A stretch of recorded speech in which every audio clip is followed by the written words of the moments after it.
Welcome, everyone. I'm Rob Sahutsky. I'm Sergey Feldman. And I'm Zach Miles. You're listening to Babble of the Beltway.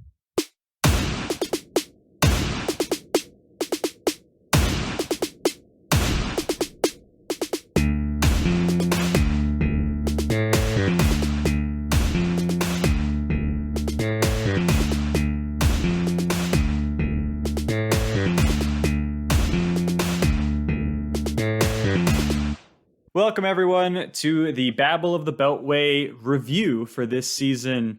Up first, we have some standard protocol that we are legally obliged to follow. Sergi, how was your weekend?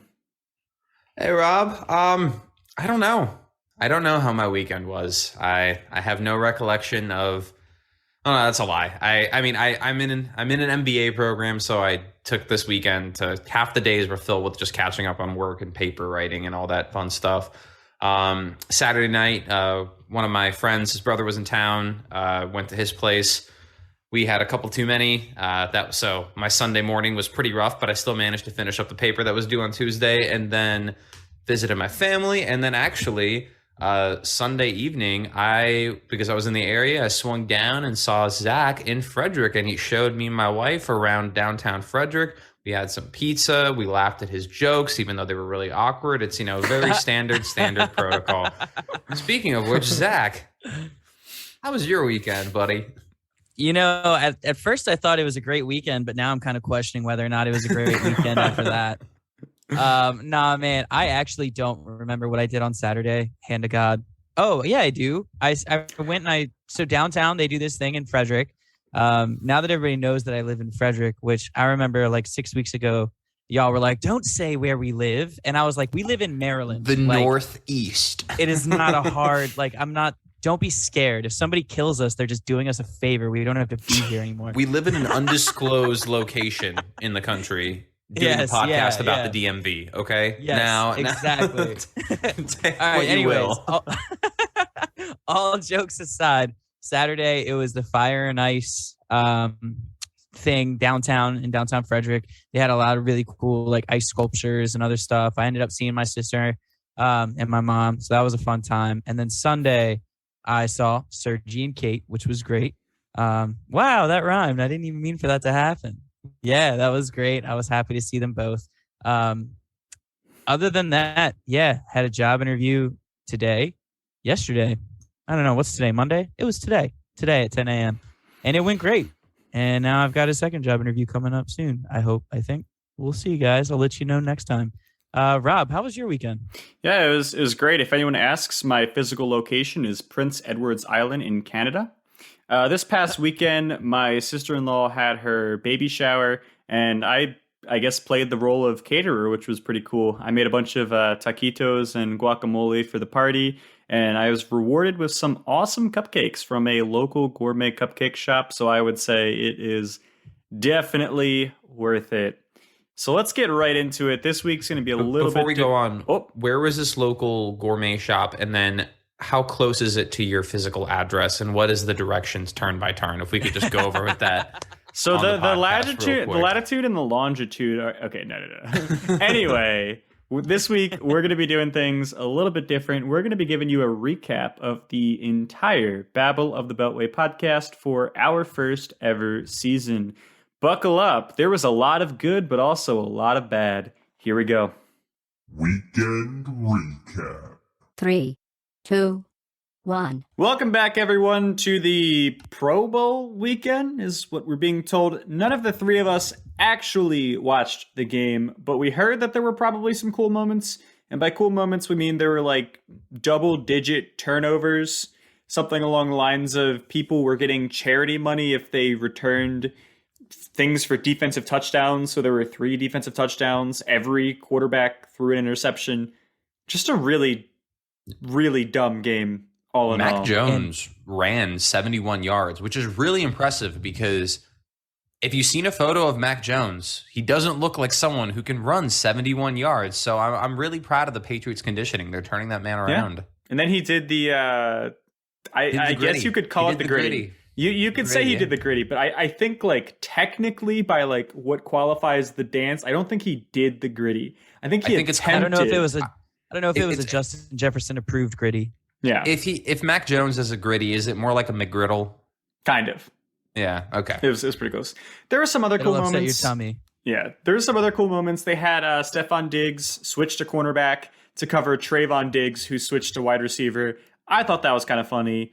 Justin Herbert was like a kid in a candy shop. He had Mark Andrews, which is probably the most talented person he's ever played with, which says quite a bit when you have Keenan Allen on your team. I was about to say, I'm not going to tolerate the Keenan Allen slander right here. I'm a Ravens homer, but Keenan Allen is amazing, but Mark Andrews is like a top 3 in his position easily. They're totally different players, though. They're totally different positions. They are. I'm just saying. I think that like Mark Andrews is the type of player that Herbert's never seen before. That's all I'm saying. That's how I feel about the matter. They also tested a new rule where you're allowed to go for it on 4th and 15 after scoring a touchdown. So you start on your own 25-yard line, and it's basically a replacement for the onside kick. There were 0 conversions on 7 attempts, so it's basically an onside kick. But there was a TJ Watt forced fumble on Kirk Cousins that Myles Garrett scored on, so it sounds like if they do put this rule in place, you probably don't want to do it. You might have a better chance of getting an onside kick than a 4th and 15. I don't know what the stats are on that. We'll have our monkeys check in on that. But all in all, I mean, who really cares? It was 41-35 for the AFC. The defense did nothing on like 85% of the plays, and then the other 15% of the plays were turnovers. So this was really an all or nothing weird exhibition game where players were like running up numbers for their charities, or someone I guess was doing sports betting in Vegas and they're like, hey, I need you to throw like a pick 6 real quick. It was just weird, but Justin Herbert. Two-hand touch. It was two-hand touch as well. Two-hand touch. Yeah. That's the Pro Bowl. Why don't they just go? They just should replace it with a freaking flag football game. Like that'd be so much more entertaining to watch than two-hand touch. I think the players would actually enjoy themselves.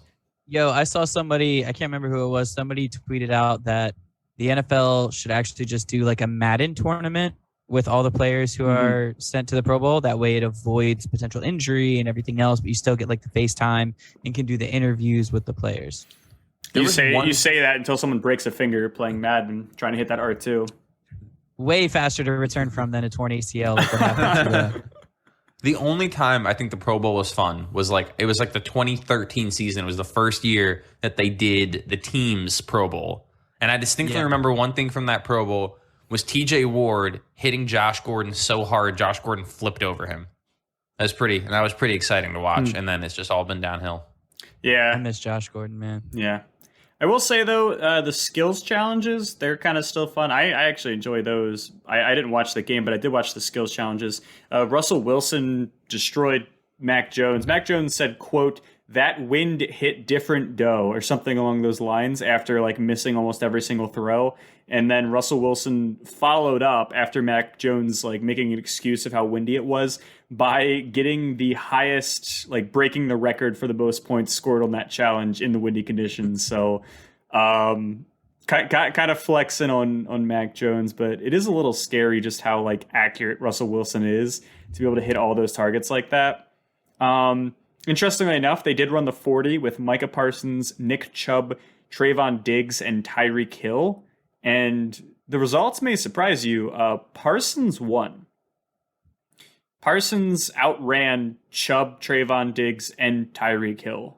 Now, granted, Tyreek obviously wasn't going full speed. He had just played a game. He probably was not completely healthy. Micah Parsons had plenty of weeks to rest because it's the Cowboys and not getting past the wildcard weekend.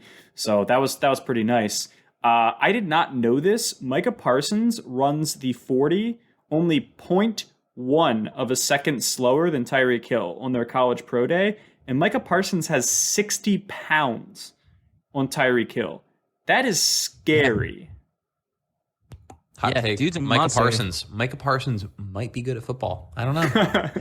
Jury's still out. What do you think, Zach? You were going to say something?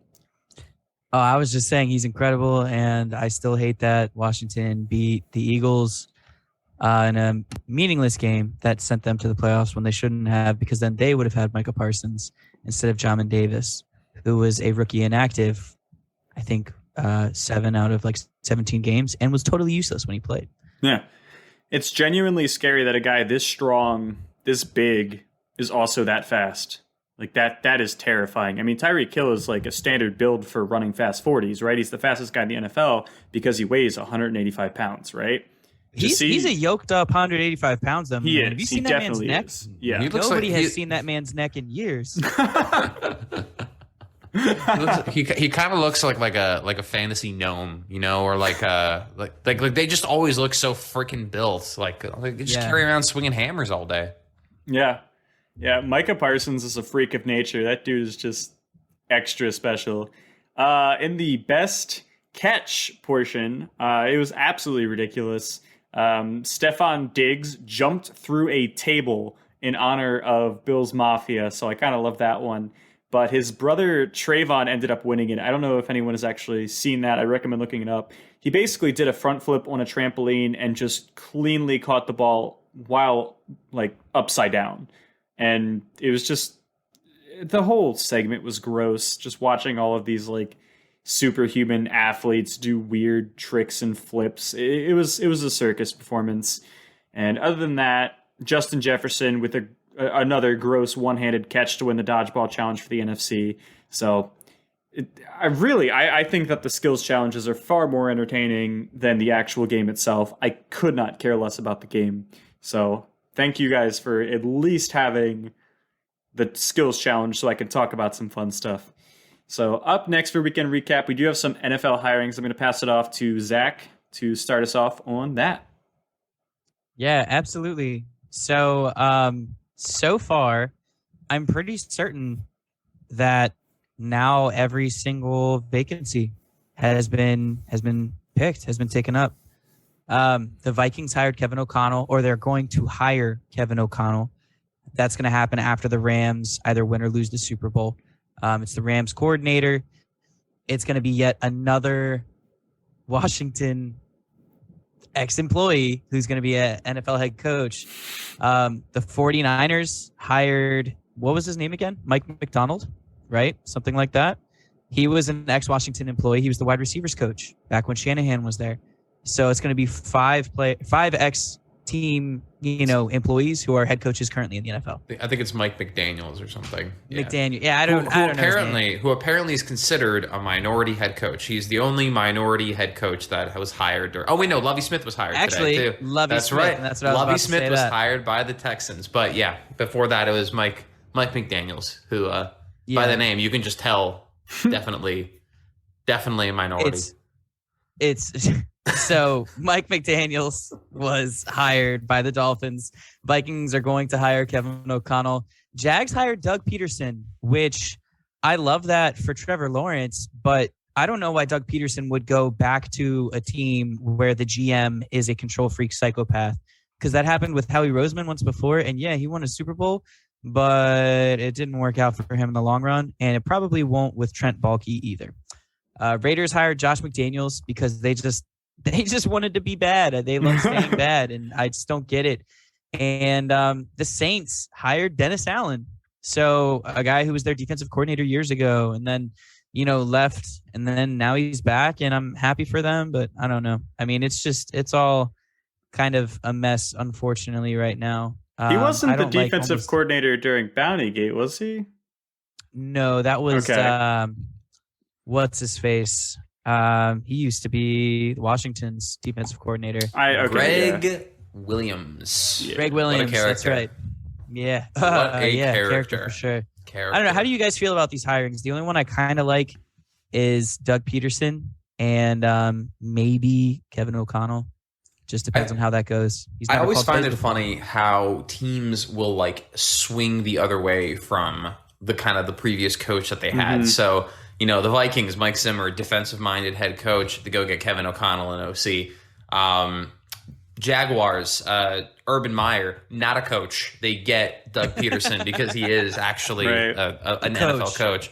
Opposites, yeah. I mean, Saints, Dennis Allen doesn't necessarily make sense. And I mean, like Texans, Lovie Smith, Dave Culley was like an assistant head coach with the Ravens. But he was a hired. defensive guy though. He's the only one that Bucks defend. Yeah, it's just interesting. I mean, we saw the swings too with I believe who did Denver hire again too? They went from Fangio to the Packers offensive coordinator. Hackett, Nathaniel Hackett.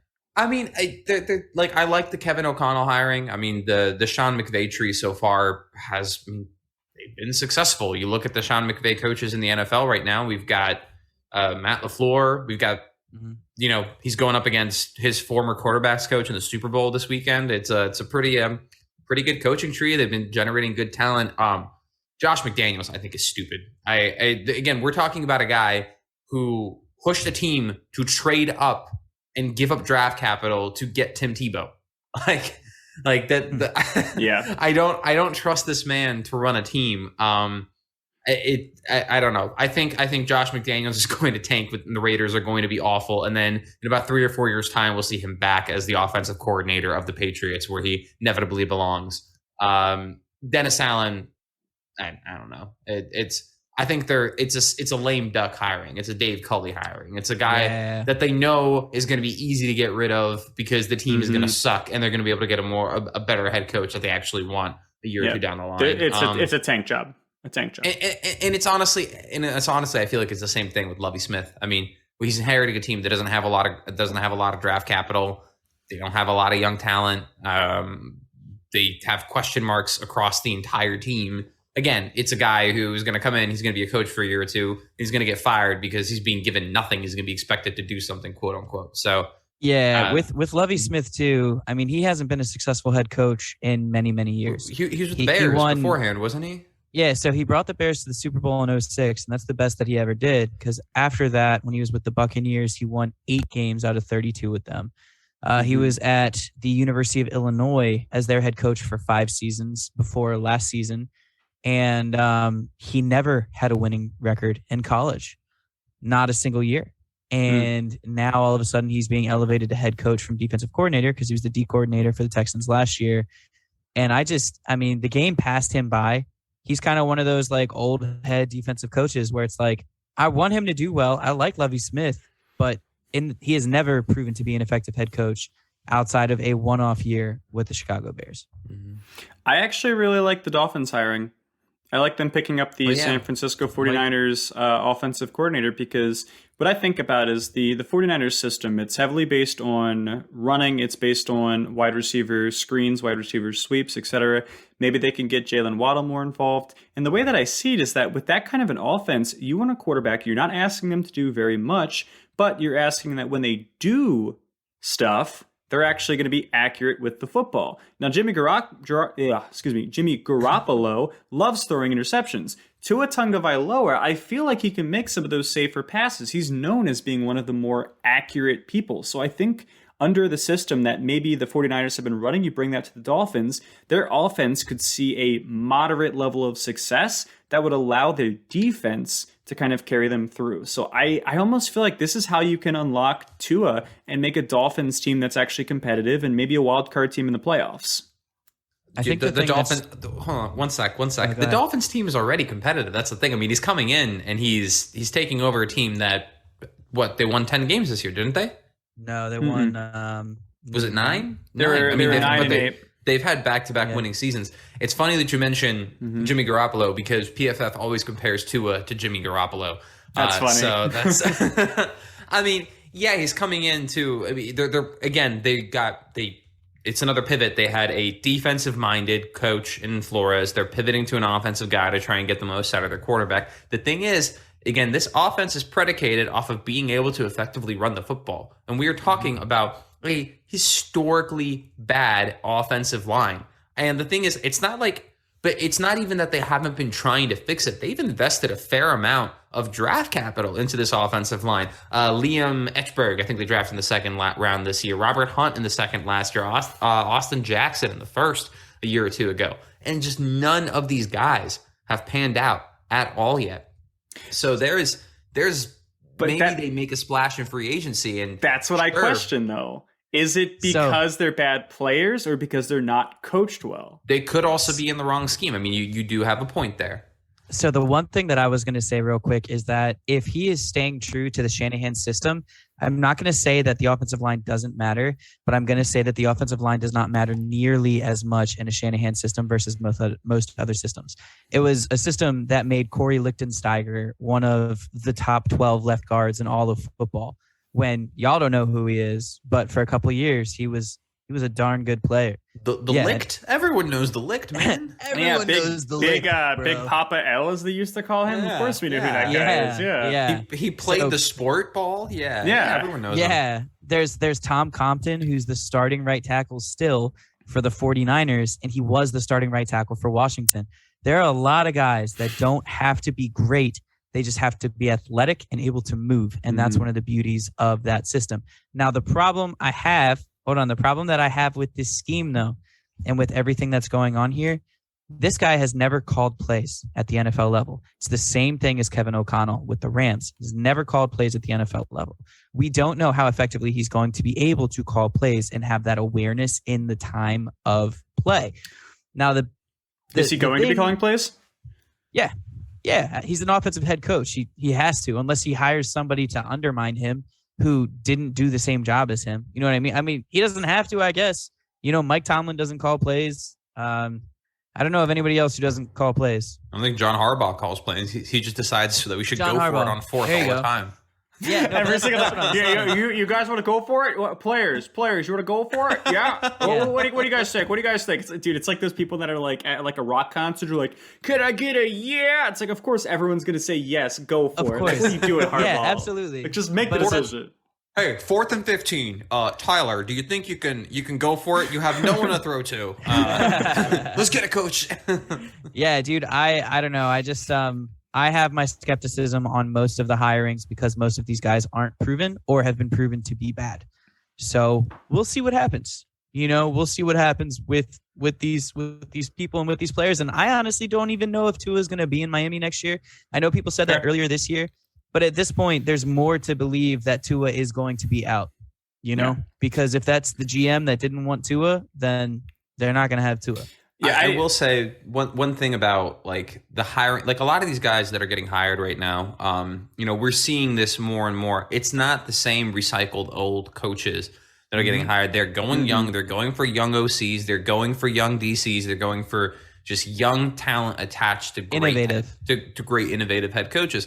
And the thing is, I mean, when you have a team where you're not sure what your identity is, I mean, like I look at like the Vikings hiring O'Connell, they have no clue what their team identity is going to be anymore. I mean, the Kirk Cousins, we'll see what happens with him, but that defense is falling apart. Miami, I don't think they know what their identity is going to be.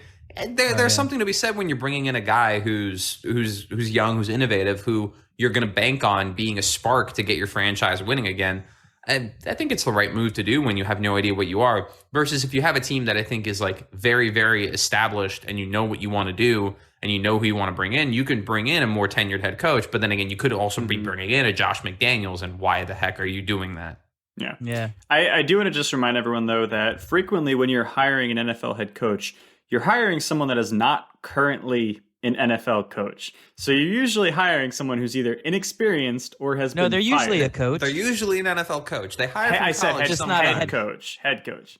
Yeah. So you what did I'm say saying NFL is, coach. You said NFL coach. Okay. Yeah. I meant Fact head check coach. brought to you I meant by head coach. these Brought to you by bananas. Bananas. But yeah, what I'm saying is that like when you're hiring someone, like frequently it's going to be, either they're not experienced or they haven't been a head coach or they have been a head coach and they failed. Because you kind of have to be one of those three to be available. So yeah, no, and anytime you're going to have that situation. So I don't know. Or they could hire me. I have no experience. I will be a wild card next year NFL.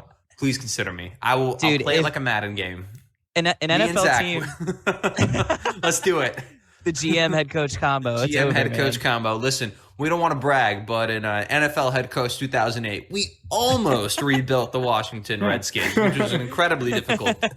That's like Dark Souls level difficulty, guys. Okay? Yeah, it was. I bet if I was the head coach of the Chiefs, I could make him like 7 seed. I'm like pretty sure, right? Oh, no, absolutely not. No? We would all go winless. All of us would lead them to winless seasons. And then they would pay us $100,000 per loss, which gladly My I God. would Hey, I'll take. take it. Stephen Ross, my DMs are open. Yes. All right. yes. Well, that's our thoughts on the coaches. We're all over the place as we usually are. So coming up next, we're going to be looking at some of the scripts that we had written in the past weeks, and we're going to be letting you know how we did.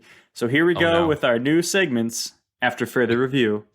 Weekend Recap. After reviewing the play. Up first, we have after further review on our hot takes. So week 2, back in the old days of the podcast when it was just Zach and I, Sergi wasn't born yet, we had real deal or slow bro. Zach, do you want to kick us off and tell us who we thought was a real deal and when we said slow bro? Yeah, absolutely. So our first real deal or slow bro, our first real deal was the Raiders. And honestly, at this point, I do think it's kind of fair because they did beat the Colts and the Chargers, and they did make it to the playoffs on that amazing end of season game. Though obviously not a real deal to win a Super Bowl, but real deal enough to compete and go against some pretty good and pretty bad teams.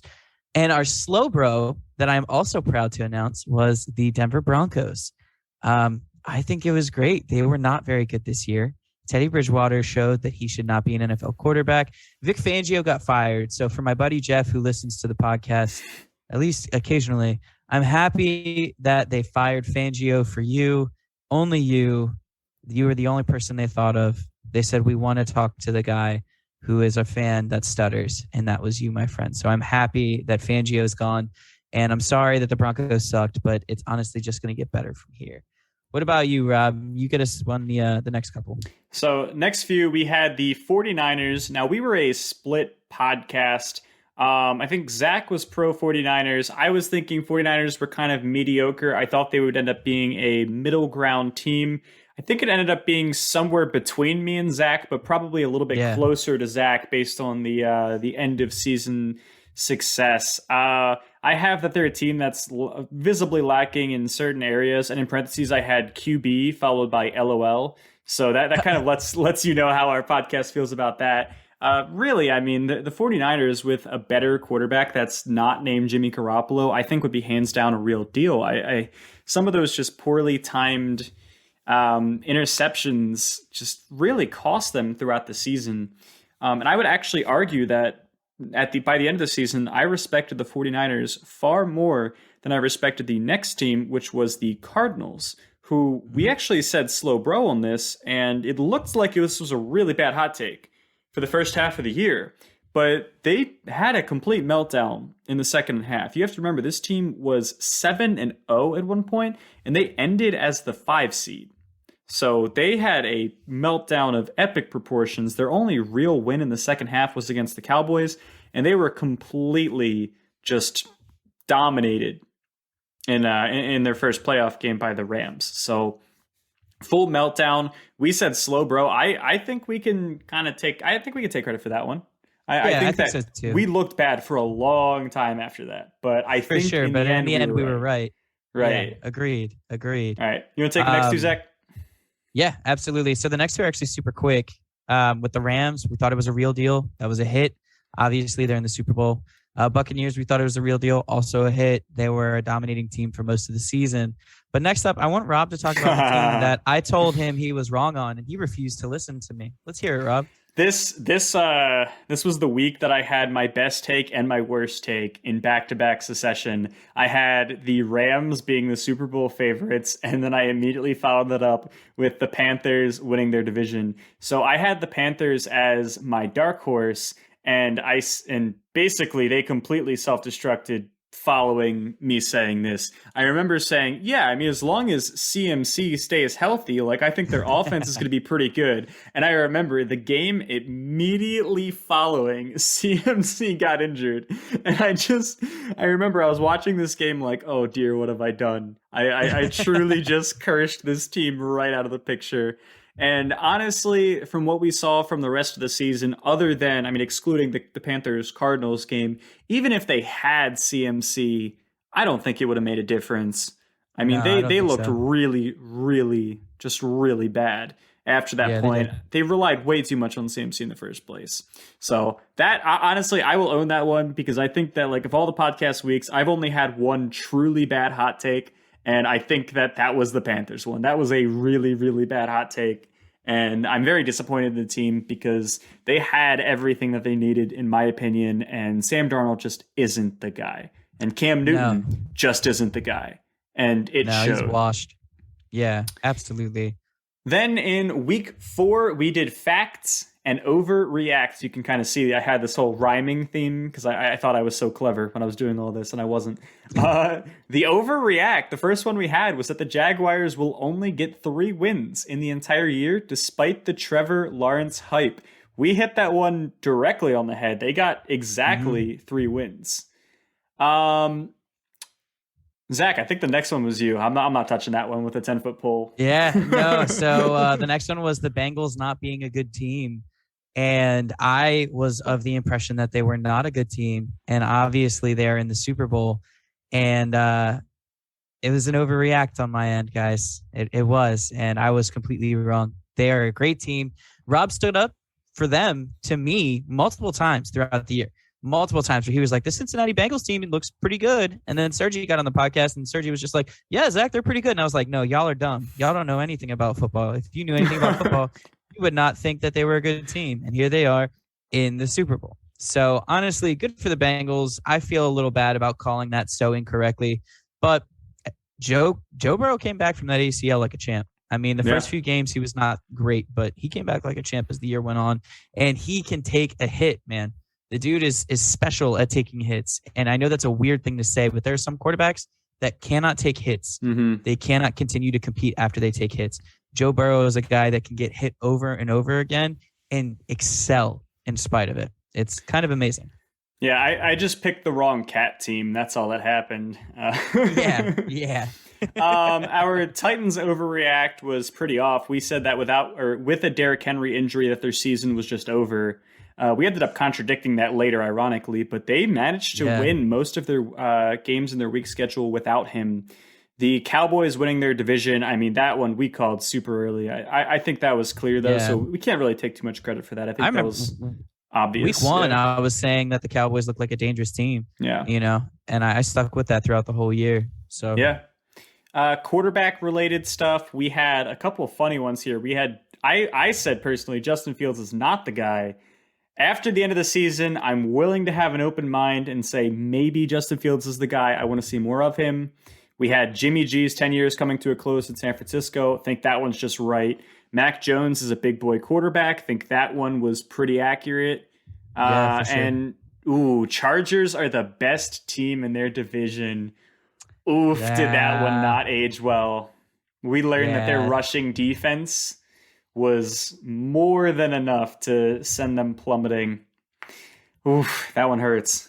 All right, Zach, how about week 5's top 10 list that we had? This was our first top 10 list we did together. Yeah. This was our power rankings. We just did the top 10 teams in the league at that point in time. I don't think we were really bad about the rankings that we gave. I just thought that we, as in mostly me, were just aggressively bullish on the Chargers. I was too. And, I'll own that. Yeah, but I remember, man, I was like, I think they're the best team in the league. I really believed that. I had them 5 or 6, though. I had them high too. You did, yeah. You had them. I think you had them 7, honestly. So I'm helping you more by saying that. But still, they're still an up and coming team, and they're a good team. And it's worth noting that 4 out of the top 10 teams on our list did not end up making the playoffs, but those teams were performing at that time at either fell off a cliff late in the year or just had too many injury concerns. So, I mean, at the end of the day, it just kind of is what it is. But we're going to jump to week 10, where we started talking about our controversial statements. And now Sergi can chime in on these because our guy joined us. So I'm going to go over the first couple, and then we're going to have Sergi go after Sergi's shaking his head no. He's like, I want nothing to do with these. So the first one is that the Vikings are a top 10 team. And I'm pretty sure that I didn't say this because my hatred for Kirk Cousins wouldn't allow me. But we'll never find out because Kirk got COVID at the worst possible time during this season. They had an opportunity there to actually make things happen and succeed. But, Kirk, being typical Kirk, can't seem to finish a game or a season the right way. Wow, yeah, he sucks. I love it. The Titans, we thought that they would be the number 1 seed and that they would be the worst team in the AFC playoff bracket. It might be kind of hyperbolic, as they might have been a little bit better than the wild card teams, but they definitely were the weakest of the division winners, and we called the first round exit when we said it. I'll Rob, take this next one because I owe an apology after this one. I will own this one. I personally said the Rams would be better without OBJ. Looking back on this one, that looks like a pretty dumb take. I'm not going to say it's Panthers-esque, but this was a pretty bad take. It turns out OBJ is not washed. Baker just is that bad, and the Browns offense just was that bad. I'll own that one. I don't think that's as bad as my Panthers winning the AFC or NFC South, but I'll own that one. Actually, yeah, Sergi, you 100% do have to take this next one regarding Dak Prescott. Oh, my take that Dak Prescott is an average quarterback who has the best situation in football. That was ultimately proven because Dak Prescott cannot win a playoff game because he's a mediocre quarterback with an elite offensive line and possibly one of the best receiving cores in the NFL. And I know, Mert, you don't listen to this podcast, but Dak Prescott sucks. Yeah. And I'll own that till the day I die. Thank you. Honestly, after the playoff performance where he showed a lack of poise under pressure, a lack of basic game knowledge, and a complete lack of leadership when it mattered most, I wasn't on board when you said it. I'm on board now. Next, we had the Lions are the best winless team in NFL history. I said this, by week 10. I still stand by that statement. And I think they showed it by the end of the year. They picked up 3.5 wins at the second half of the season. The Lions are the best, worst team I've ever seen. And I know that sounds funny to say, but this team looks very scary. And I think if Aaron Rodgers and Devontae leave the Packers, I mean, who's going to win that division? You kind of have to ask yourself. Up for grabs. It's up for grabs. And the Lions are a team that has heart and plays with more passion than any other team in there. And they have some really skilled people. Amon-Ra St. Brown, he looks like a serious wide receiver threat. So they could end up being a wild card team, maybe even a division winner next year if they patch up a couple holes in a few of their positions. So I'll be interested to see where that goes. Next up, we have our Week 15 power rankings. Overall, I mean, pretty good. 8 of the 10 teams did confirm playoff spots, and we were wrong about our rank 10 team, which honestly, completely fine with that. Like, it is what it is. Chargers had a rough second half. Their rushing defense proved to be a problem. No one's really surprised there. The devastating pick here was the Indianapolis Colts. I still stand by my placement of them. I think that in power rankings, they were one of the top 5 teams. Wow, those final 2 weeks were rough to watch and tough for Indianapolis fans. I mean, the Raiders' loss was a really tough pill to swallow, but I mean, they were a good team, right? They made the playoffs. They competed with the Bengals, but the complete self-destruction in Week 18 was inexcusable, completely inexcusable. You cannot be a top 5 team and do that. Cough, cough. The Bills in Jacksonville. Cough, cough. It's crazy to think that the impact that Jacksonville actually had on the playoffs. And they played spoiler, man. They really kind of did. And speaking of playoffs, for the playoff picture that we had for the NFC in Week 16, we predicted Packers would be the 1 seed, Buccaneers 2 seed, Cowboys 3 seed, Rams 4 seed, Cardinals 5 seed, 49ers 6 seed, and Eagles 7 seed. Surprisingly, we got something right on this podcast. That was literally the seeding and the teams. So hats off to us, I guess. I mean, we did something right here. Those were literally the teams in that order. Zach, talk to us about the AFC. That's what I was about to say. This is where we were not perfect, guys. So our selections were the Chiefs, the Titans. So the Chiefs is 1, Titans 2, Bills 3, Bengals 4, Patriots 5, Colts 6, Ravens 7, So you switch out the Chiefs and the Titans because obviously Tennessee ended up getting that first round bye. They were the 1 seed. The Ravens, who we were kind of the least confident with, were replaced, shockingly, by the Steelers after the Jaguars beat the Colts. And then the Raiders wound up taking that Colts spot in the 6th seed. So it was all because the Jags played spoiler that, in a way, essentially allowed us to be completely wrong instead of we were hoping completely right.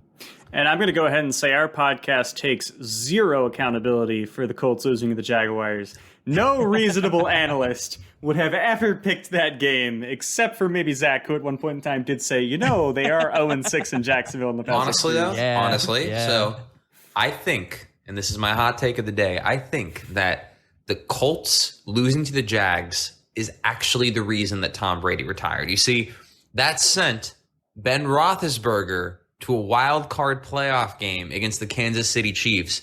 And we saw Ben Roethlisberger like he has never before in terms of looking like a barrel trying to throw a football with a wet noodle. And Tom Brady saw that, and it's like, I could go out on top, or I could go out like that. And you know what? I'm going to go out on top, and that's why Tom Brady retired from the NFL. Tom Brady saw, guys, we don't have a chance. Let's just go out and have fun. And he was like, nah, I'm done, dude. I'm done. All right, up next, we are going to review The Future Is Now throughout the season and tell you how we did on our game predictions. Spoiler alert, it was mediocre. The future is now. The future is now. After reviewing the play, Alrighty, the future is now. Wow, we're going to start this segment like that. Yes, we All right, will. that's getting edited out. Go ahead. Oh, what? I do Let him have his best. fun. I do Let him my have best his fun. Beyonce impression, and this is how I get treated. No, it's all gosh, saying. I just want to see how you'd react. This is a hostile work environment. All right, we made picks this year. Were they always right? No. Were they frequently right? No. Actually, No. I mean, to a degree, we were more They right actually than were. a coin flip sometimes. But we have to hold ourselves accountable because otherwise, no one will hold us accountable, and I don't know why we're doing this. But we're going to go through some of our picks. We're going to start off with the playoffs. So for our championship predictions, originally we had.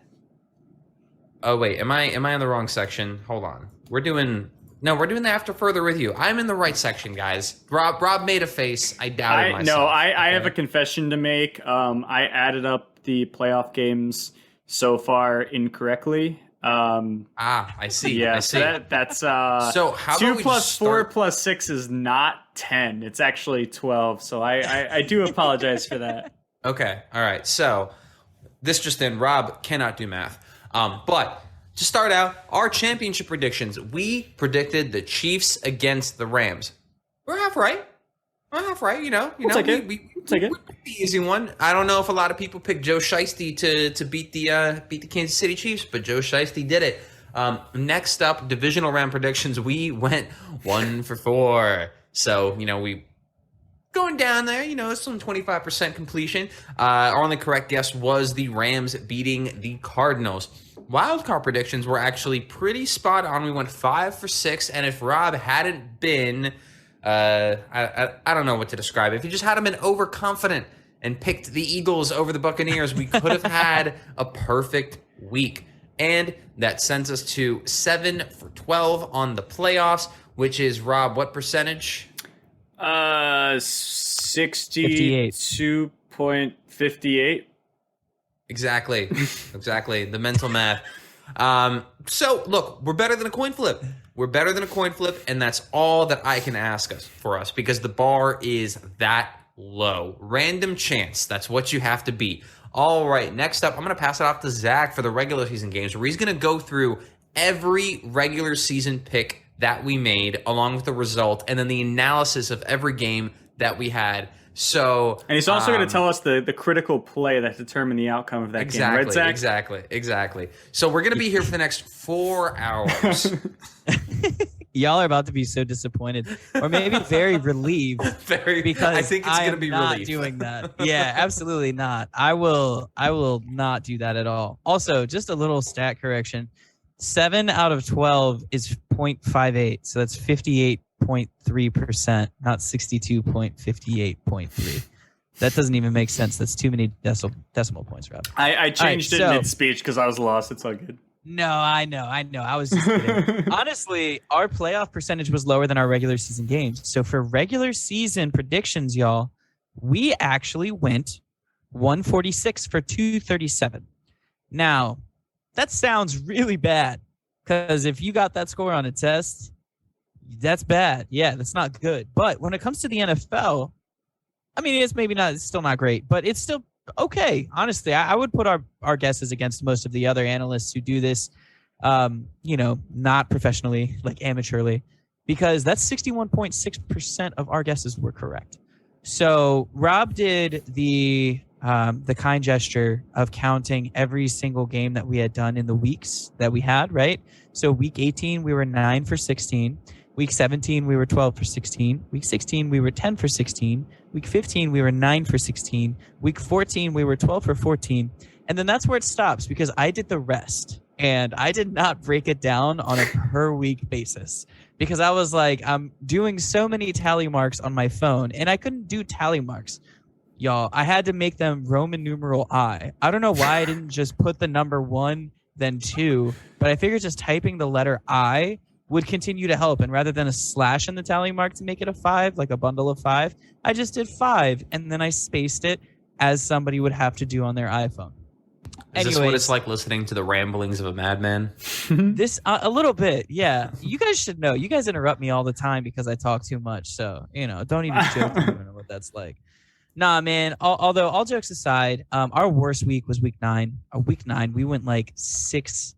We went like 4 and 8 or like 6 and 10. It was like minus the bye. It was a bad week. And then it was a really awful week. We had 7 incorrect games in week 9. Was that the week when Cam Newton came back and beat the Cardinals? I don't know. I'm not going to lie. I didn't look at it. I don't remember anything from this season. I forgot who was playing in the Super Bowl. Like, I forgot that the Bengals were in the Super Bowl. I'm not even joking. That goes to show you I forgot what football is. So our worst week was that. Our best week, though, was week 13, where we only got 2 games wrong. So I'm pretty proud that we finished the season hot, and we started the season hot. We were like a 2-to-1 ratio for like the first 6 weeks.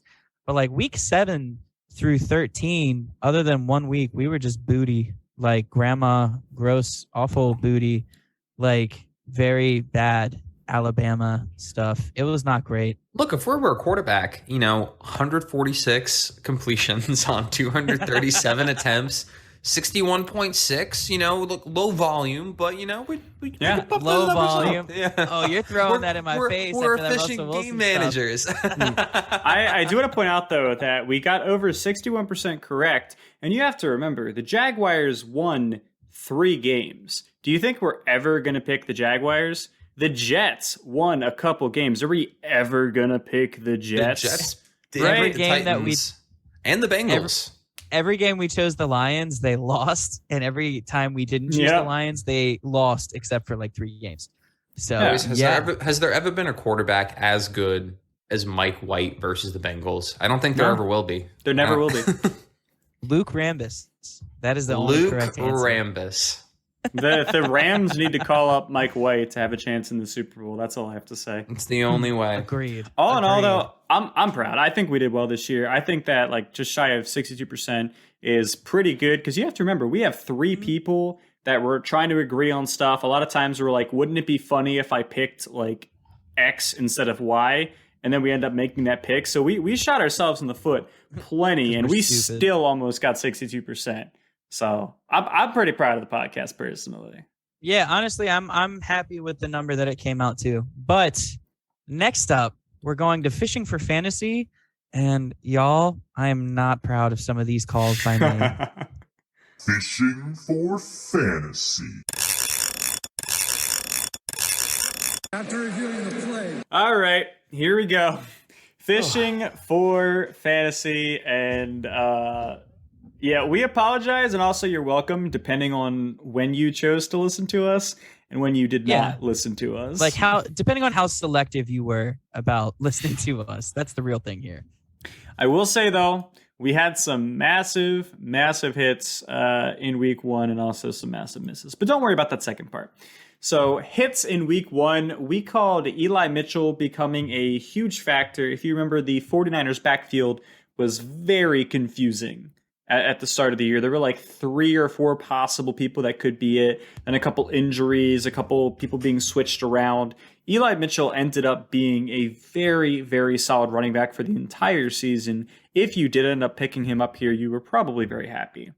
Also a big hit. What? We made the mistake of, people thought that when the 49ers drafted a running back in the 3rd round, they might actually use him. And, that's... Nope.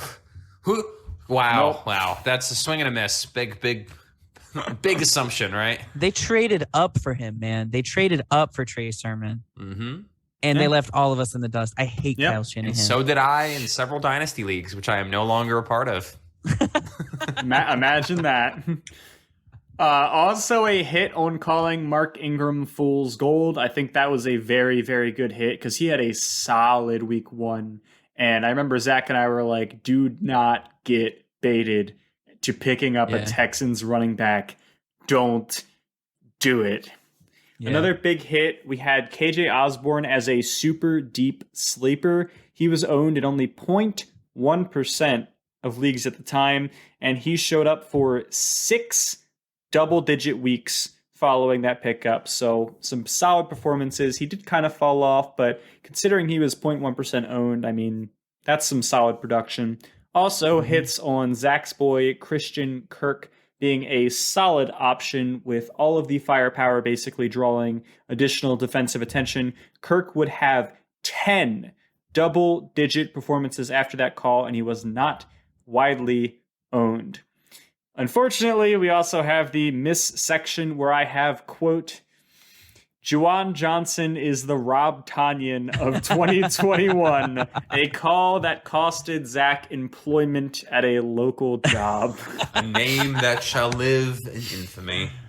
One of the Forever. first podcast calls. It is what it is. We all have bad calls. I would say this is Zach's Panthers call of the 2021-2022 season. Yeah, I'm no good at fantasy stuff, guys. I can tell you other things, but I'm no good for fantasy. I had a big miss as well. Big miss on the Ravens running backs. Expecting anything from Ravens not named Mark Andrews was a big mistake.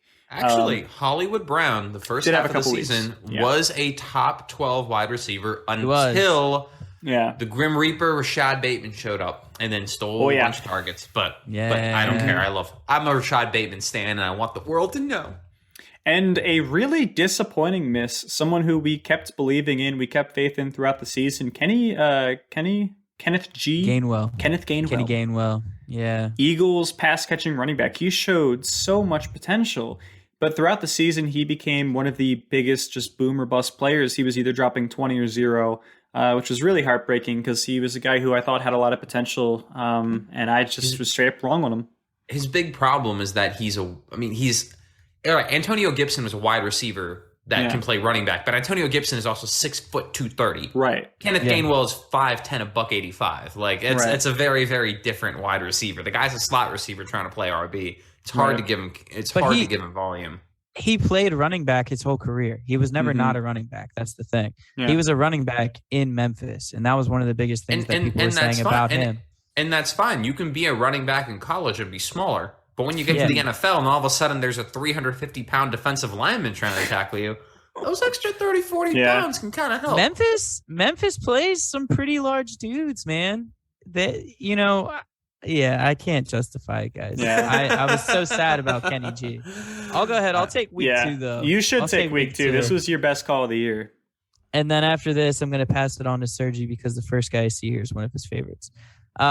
So week 2, it was the decision. If you picked up this guy, then you made the playoffs. This redeemed and then some my Juwan Johnson pick.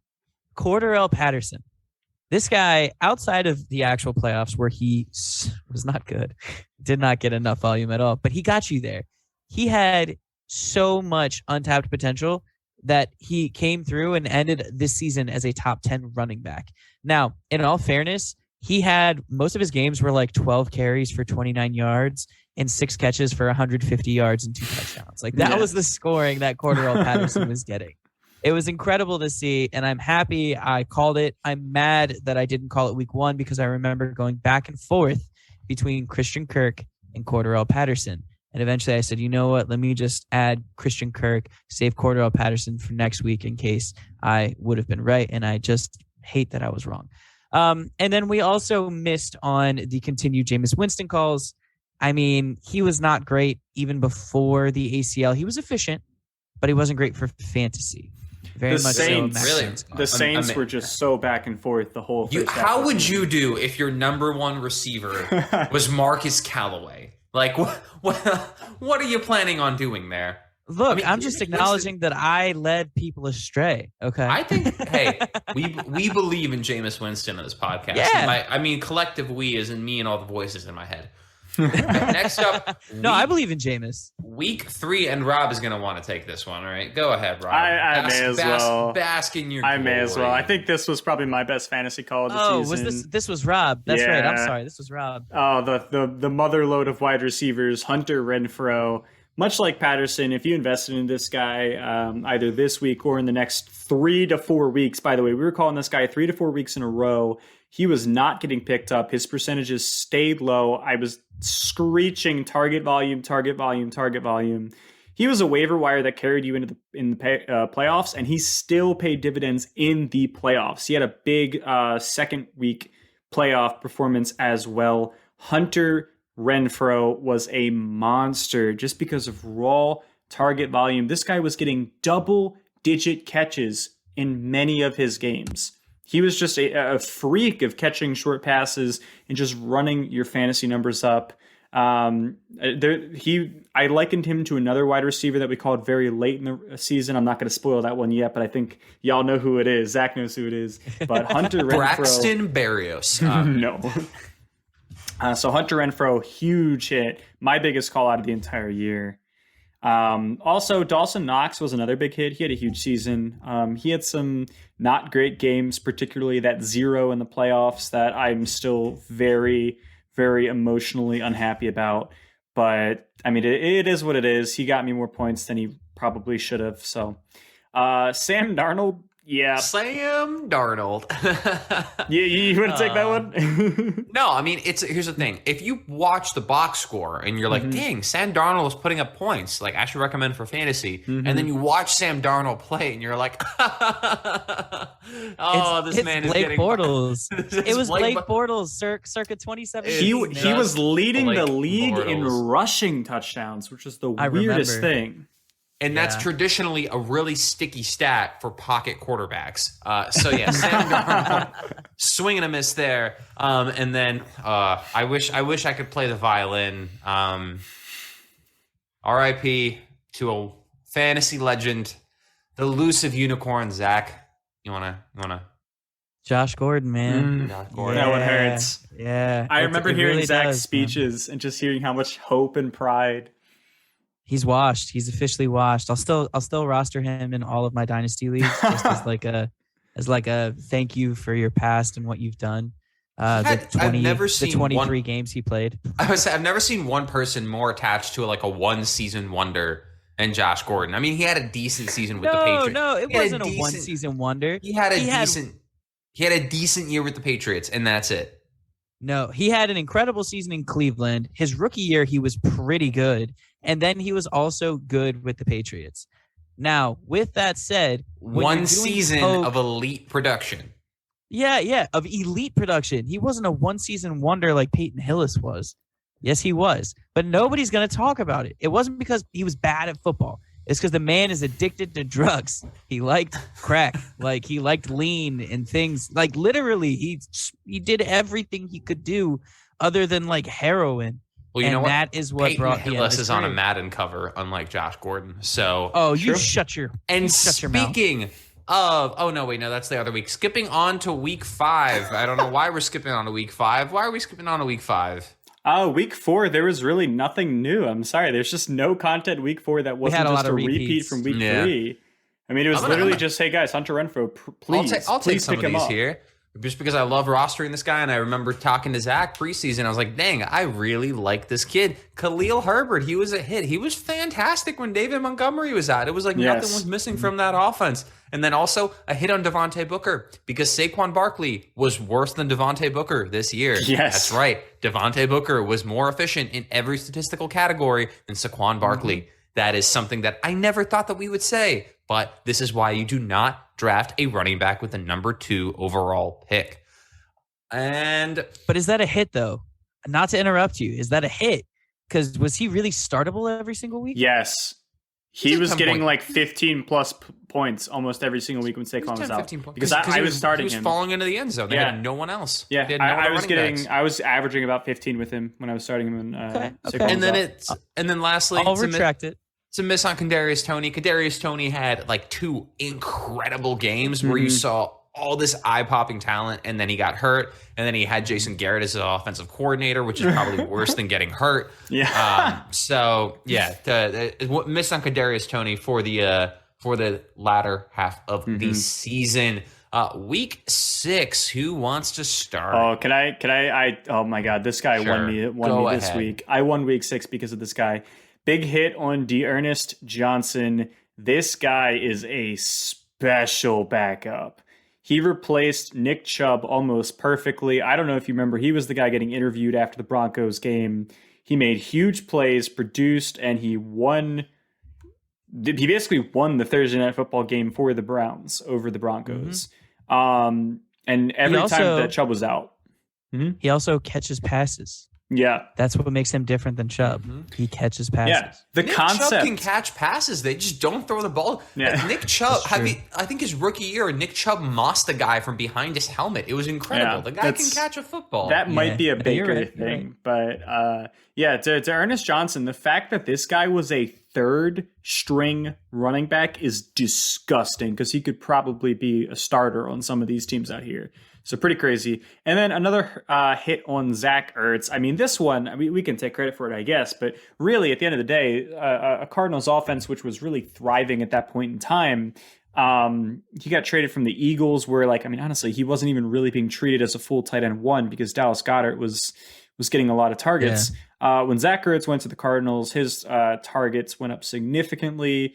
Yes, he was the pickup on waivers, but I that one's a little obvious for us to really, circle the horses on, but it's what it is.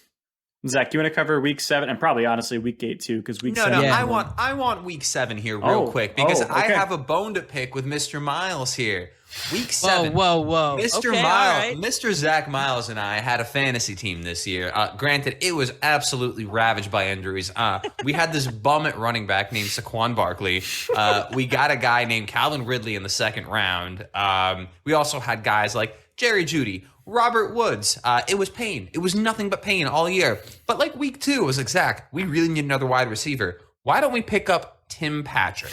Zach says, no, we can't pick up Tim Patrick. Tim Patrick sucks. Tim Patrick ended up I don't know, some guy we ended up dropping. So how can you be mad? Because you don't even know who we replaced him with. Well, it wasn't Tim Patrick. It wasn't a guy who just, I think, what was his score in half PPR this year? Across the first right now. In half PPR, 11.9, 11.2, 12.3, 5.4, 12.4, 11.7, 12.6, 7.9, 16.5. Until Jerry Jeudy got back, Tim Patrick was just a solid run the entire time. And this week, he put up 16.5 points. So, Zach, he was a 6'5" slot receiver. He was getting targets, and I maintain that we should have picked him up. And then you know what would have happened? Go ahead, Rob. I was going to say if he was on our team. I know. Yeah, no, absolutely. He ended number 44 on the year, and really, he only got reps because Jeudy was out. Number 44 on the year. Good player. Yeah. That's insane. Former Baltimore Ravens great Tim Patrick. He was on the team for an offseason. I get that, but also after week 9, he was thoroughly useless. Still on 91% snap count. 91% snap count. Going beyond that, his lowest between week 10 week 10 and week 18, the lowest was 76 for a receiver. That's ample opportunity. So again, here's what I'm going to say. Five targets. We were also the team that owned Jerry Jeudy, so it made sense to pick up the guy that was replacing Jerry Jeudy, Zach. No, you know what my thought process was, and I will still contend. And also, it was the Broncos' offense. It was the Broncos. Yes. That's exactly. fair. Okay, that's that fair. was my point. That's fair. When you're catching passes from Teddy Bridgewater and Drew Lock, it's that's all right, not boys. a fun time. We got plenty of other weeks as well. Zach, I'll let you take Sorry, week 8 yeah, because I think this was your guy. Week 8. Yeah. So week 8. The hit was Elijah Moore. And when this guy didn't have COVID or a sprained ankle, the dude was special. And he really showed it in week 8. Week 8, I said, pick up Elijah Mitchell. 3 of his next 5 games, he had over 20-plus points. Like I said, unfortunately, he had injuries with his left leg. But he still has an opportunity to actually be really, really good moving forward, especially if you're in a dynasty team or a dynasty team, owner. You have so much opportunity to get him over the offseason before the Jets end up actually surprising people next year, which I think they will. Missed on Mike White, the one-hit wonder. It was mostly a meme pick, but at the end of the day, he was terrible after that first week.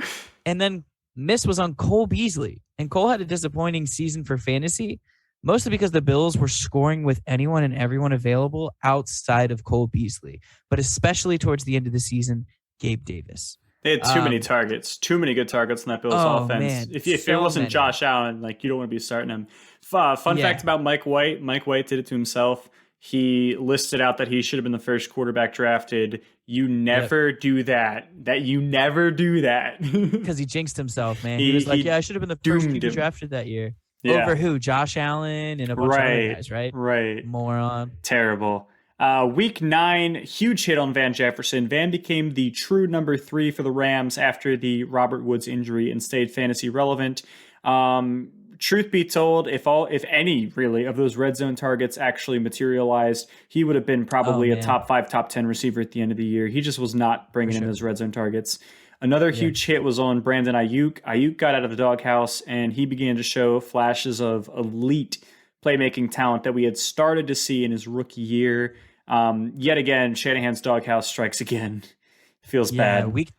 It does, honestly, but at least next year, hopefully he'll be okay, but you can never trust Shanahan. Week 10, we hit on Deontay Foreman. He took over for Derrick Henry, and he also outperformed him in the playoff game. At the end of the day, though, I will say, Henry was coming off a pretty significant injury for a guy his size, but still impressive to see Deontay Foreman's success. And then a guy who was kind of a hit and a miss, Cam Newton. Although Cam Newton looked completely washed, he did have 2 big games after we called out for Cam Newton's starting ability. So take it as you will. I think it's more of a hit because this was a guy who wasn't even in the league for the first 8 weeks of the season or 10 weeks of the season. So I think it was a hit. I'll go ahead and I'll start. Week 11 is going to be a fight, so let's just get it over with. Yeah. I'm going to start us. Oh, no, this is Sergi's week. This is Sergi's week. We talking about my recommendations of Gerald Everett. I don't know how many points he got, but he had 15 because he probably caught a touchdown. Look, Gerald Everett was a decent tight end this year. When we needed to start him, he actually had a ton of opportunity. He's a great tight end for fantasy. He's awful in actual football. He's not a great football player.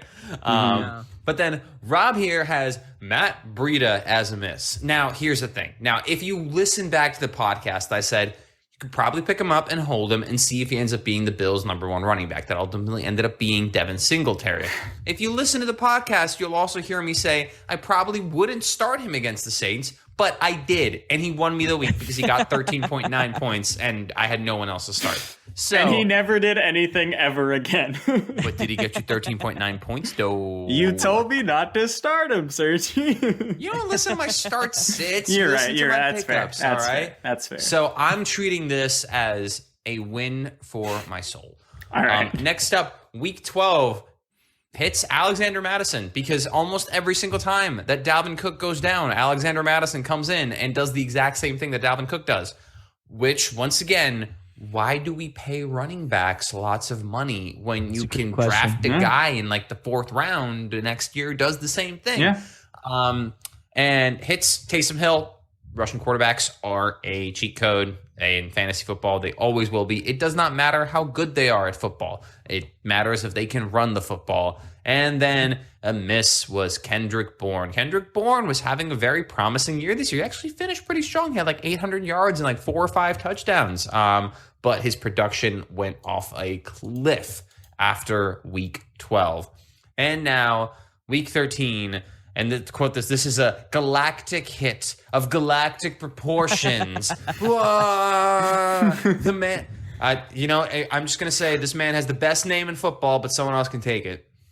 Yeah, this was the Hunter Renfroe of the second half of the season that I was referencing earlier. Amon-Ra St. Brown. We were calling him when he was at a 6.5%, and this man was a league winner. He sealed up those games you needed to get into the playoffs, and he continued to perform throughout it. Who would have ever thought that a Lions player was a must start? Oh, but wait, there's more, because in week 14 we had a second galactic hit. Zach? Yeah, this was like the my guy for the end of the season, man. I said his name every single week, and I get that after calling his name, his first game, was not great. But this man ended up being a playoff winner for everyone. He was the number 1 running back to finish the season over the last 6 weeks when it came to average fantasy point, or 5 weeks over the last 5 weeks for fantasy points per game. He is the best. Rashad Penny is my guy. I will always support this guy.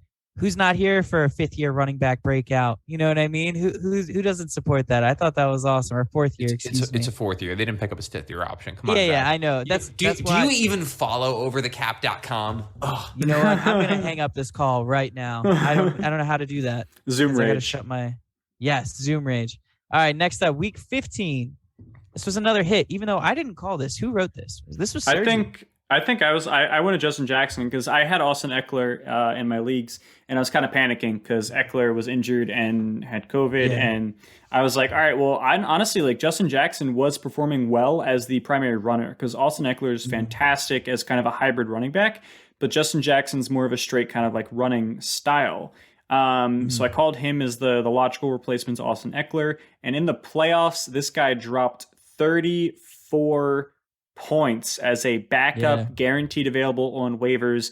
This was a huge pickup. If you got him, he probably made you win your first round of the playoffs. No, he made me lose my round because I went against him and I had dropped him. But I should have listened. You know what I should have done is I should have actually listened. Well, I think I dropped him for like Rashad Penny that week or something. That's fair. That's fair. I lost by like 3 or 4 points, and the other running back I picked up scored like 17 or 18. So it's about as good as I could have expected. Is what it is. But I will say, Austin Eckler, you should listen. When the running back that's out is like, hey, guys, you should start my backup who is going to be this person. You should listen to him because that's what Austin Eckler did this time around. Yeah. Literally, he told us who to pick. And then I'm going to take this one because I called it on him. Week 16, it was a hit. Dare Ogunbowale of the Jags. Dude came in and scored 15 points for them. And this was before James Robinson tore his Achilles. So I was very excited to see that he actually, his career is probably toast. I don't think he's Cam Akers level. Also, the Bears defense was a hit. That was our only hit of the season for the defenses. And ironically enough, it was one of the worst ones, being the Bears. And a miss was Isaiah McKenzie. He blew up for 30 points the week before. He was even quoted saying somebody had to do it. But in week 16, he laid an egg, 2 points. And honestly, at least we got most of our playoff picks right when you think about it. Yeah. We actually called out a couple of the league winners pretty early, so I felt good about that. We had some other, extra noise in there to kind of distract and take away from it, but it is what it is. I thought we did pretty well all in all. A couple really bad picks, but almost all of the good picks were people that we actually had mentioned. I don't think there was anyone that we truly just missed on, so I feel pretty good. I did too, honestly. Yeah. Honestly, that's going to wrap it up. That's all we got. We're holding ourselves accountable, even though we do not want to. Yeah, we do not want to. We have accountability buddies, and we're letting you know what we did well and what we did not do well. Zach, tell us about our socials. Yeah, absolutely, guys. We have a Twitter that I still haven't really used very much, and it continues to send me notifications about things that are coming my way, and it hasn't happened yet because I'm just here. And then there's also a TikTok, which, like I said before, in the off season when we're starting to do some rookie breakdowns and things like that, you can expect that out of me. So I'm very excited for that. And then also go ahead, give us a 5-star rating. Give us a 4-star rating. Yeah, we need to mix the 5 and 4 so people know that it's not. Yeah, fake. we don't want it to look rigged like the NFL, you know? Yeah, it's because the NFL is rigged, but we only have 1 minute and 30 seconds left on the Skype. So whatever this is. I'm old. But yeah, that's that, guys. And as always, thanks for taking the time to listen to us babble, because we really did this time. We really ranted a lot, especially me. As always, I'm Zach Miles. I'm Rob Sahutsky. And I'm Sergi Feldman. Thank you for listening to Babble of the Beltway, and we will see you next week when the Bengals take the Super Bowl and Joe Cool. I don't know. I got too excited. I'm sorry, everyone. We'll see you next week when we recap the Super Bowl.